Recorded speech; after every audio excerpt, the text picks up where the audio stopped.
I want to welcome you to another episode of Beyond the Surface Radio. I'm your host, Dr. Wanda J. Evans-Brewer, and I'm here to discuss a very personal topic.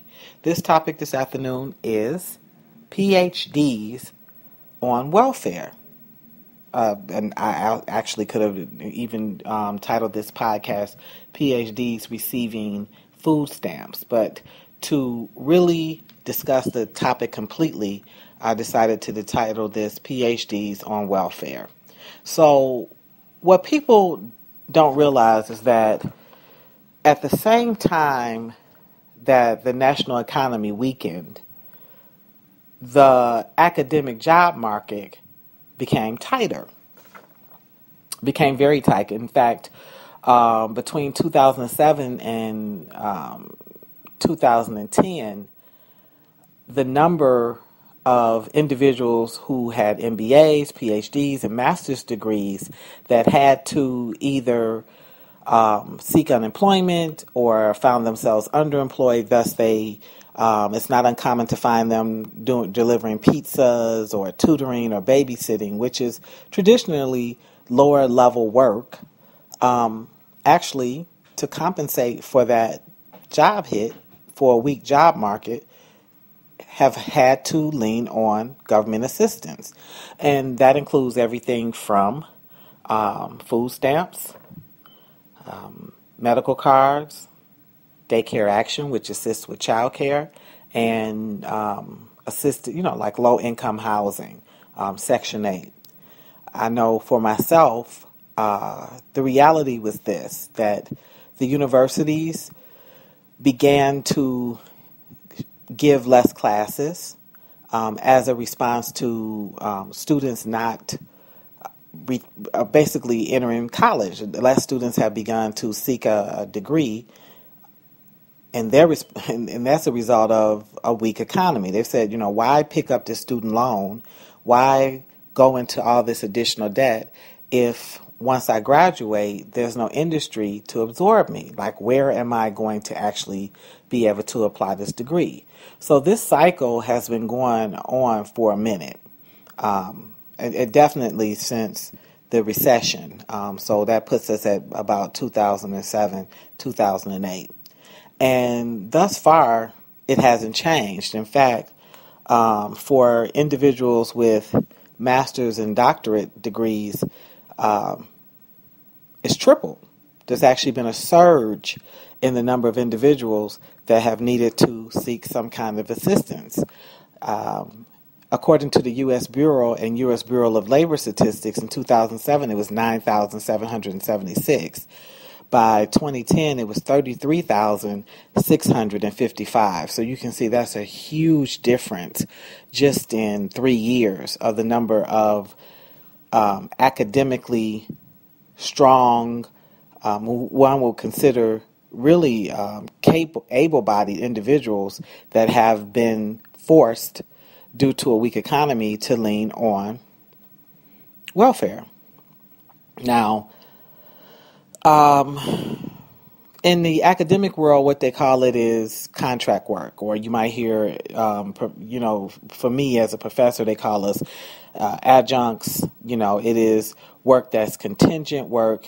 If you're trying to be rude, I guess if you're getting smart, you might call it rent-a-professor. I've heard people refer to that as rent-a-professor. It is a temporary work. It is part-time work.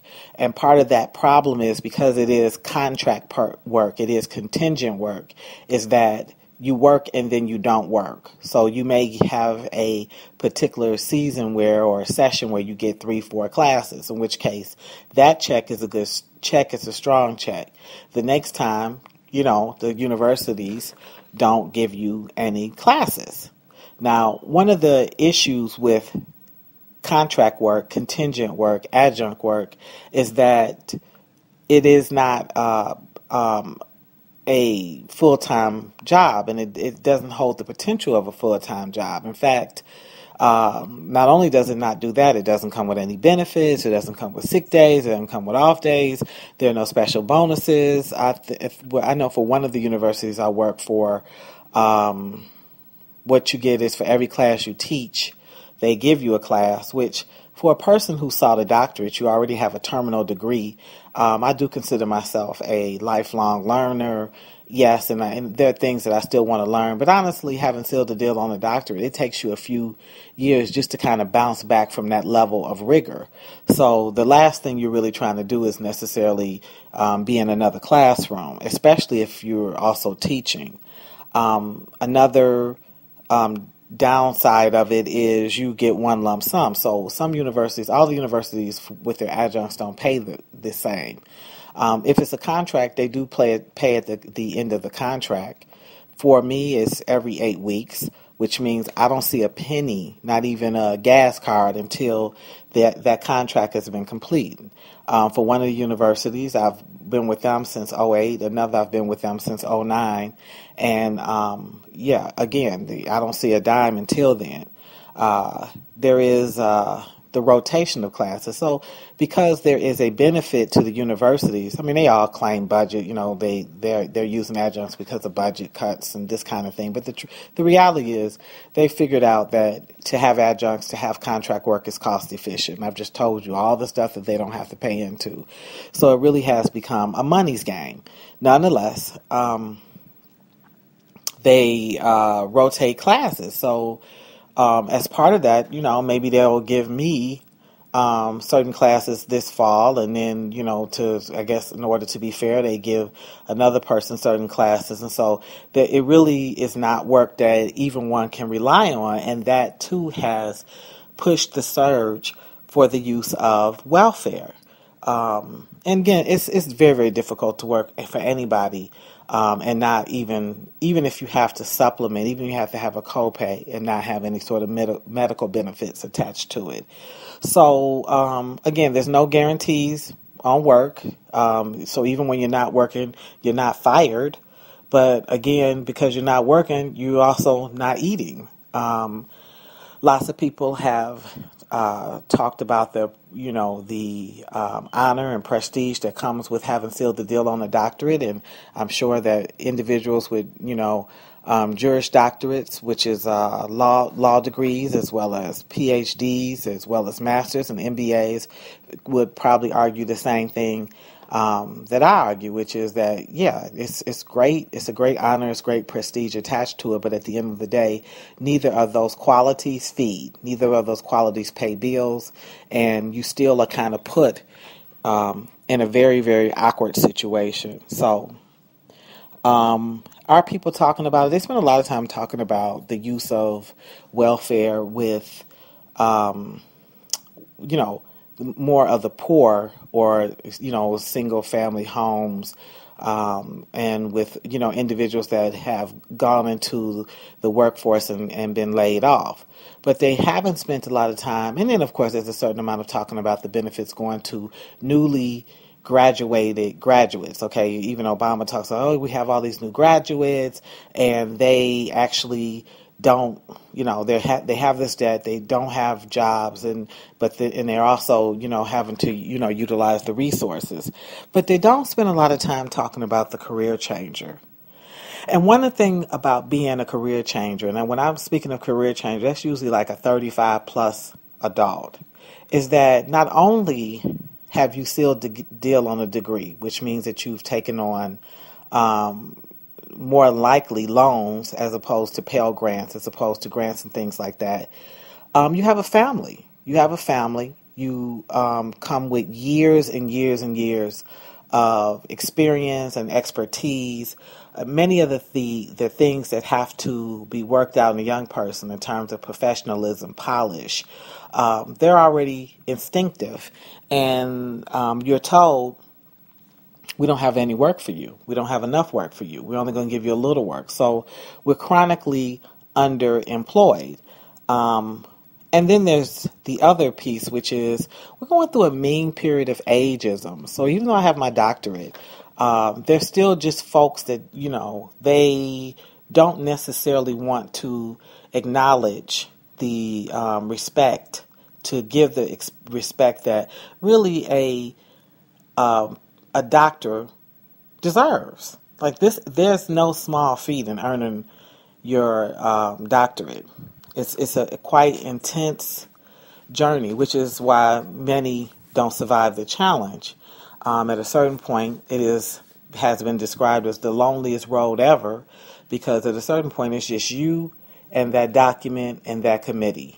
And it's just getting bumped back and forth, back and forth, back and forth until some decisions can be made about quality of research, quality of writing. The goal is always to present oneself as a scholar practitioner. And so it should be. It is a terminal degree. There's no degree higher. It does place you in an elite club. And with that, if you're going to call yourself doctor, you have to respect the honor that comes with it. But with that, there's great hope that others will respect the hard work and the tenacity that went into earning that degree, and it's not necessarily out there. So many of us with PhDs are utilizing welfare. I myself have used everything from food stamps to daycare action, because I had a change of life baby. I have a toddler, she's 4. Medical card. We forget when they have adjuncts on payroll and they give them nothing more than a contract, that in fact it hinders, because you end up needing someone to supplement for medical. So it's not uncommon for adjuncts to work in multiple schools. It's not uncommon for adjuncts to work multiple jobs, in which case I find it interesting when universities expect that the adjunct will have a great respect for the mission and vision of their institution, when in fact, anytime you're using your employee as a contract, what you're saying is you're in, but you're not in. You're saying that you have a cursory position because you're never really completely a part of that institution. What I mean by that is, you're not a part of clubs, you're not a part of department meetings. There's no expectation that you will show up at events or sponsor special gatherings or organize the student bodies to do anything, because you really are what they call you. You just kind of come in, give, of course you still give your best effort, your best work, but there is a real truth to that phrase, rent a professor, because that's kind of the position that you're being placed in. All right, well, many would ask, okay, well, are you, is there any regret? Are you mad? Are you sad? Do you regret having earned the doctorate? And to that I have to say unequivocally no. There is no shame, first of all, in utilizing welfare. I want to tell other PhDs, MBAs, mastered, earned professionals out there, there's no shame. I have been in the workforce since I was 14 years old, and I am 47. And I've had to utilize the resources, I'd say, over the last 3-4 years. And my response to that is I've paid it forward. Every single year since I've been in the workforce, I've had to pay into Social Security. I've had to pay my taxes.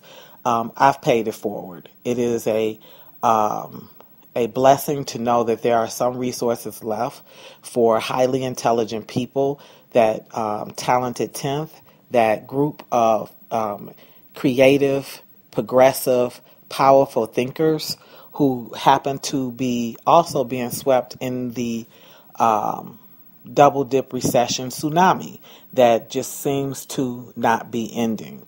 So no, I don't feel any shame in utilizing those resources. Now, is the goal to always be on these resources? No. I can honestly tell you the day I don't have to use them will be an incredible day. But until then, one of the things that I say is I'm sort of living the artist's life, meaning that it's ridiculous to earn a doctorate and then end up being a dog walker, unless, of course, that's something that you want to do. So the goal is always to remember who I am in this. And who I am is I am a black scholar, an intellectual, a professional. I am an humanitarian. I am an advocate for women's rights, for youth, for victims of domestic violence, for fathers. I am a mother. I'm a wife. I'm a friend. I'm a daughter. I'm a professional. So considering that, no, I don't believe in trading my hide for my soul. But on the same token, I also don't believe in walking in a cloak of shame. So, are there professionals, academic professionals out here that have to use welfare to survive? Absolutely. Do they deserve to be ostracized, scrutinized, chuckled at? Are we somehow pimping the system, using folks? Absolutely not. Is the goal to, at some point, do something different? Yeah, that's part of me sharing this story, is to say we need to not only hold our government accountable for the resources that are made available, we need to hold these institutions available. The universities are saying that there's a budget problem. I've been with both universities. One I've been with since '08, the other I've been with '09. The truth is the adjunct business is a corrupt business. It may not have started off that way, but as we stand right now, it's very corrupt. There's a benefit to having part-time workers. Everybody knows it. There's a benefit to not having to pay for any sort of resources for them, not to have to take care of them. I don't believe in the business of people deciding that the business is more important than the lives of individuals, the lives of people. But these institutions, these universities, have sort of defaulted down to that. And so they have employees that they keep as part of a contingency plan. I do think it destabilizes education. It's always better when people are part of the fiber of something, when they buy into the vision and mission of something, that they tend to drive it better. I also think it's always better when people feel that an institution cares about them and they have a reason to be devoted and loyal. Shame on higher education that it has embraced the idea of the rent-a-professor.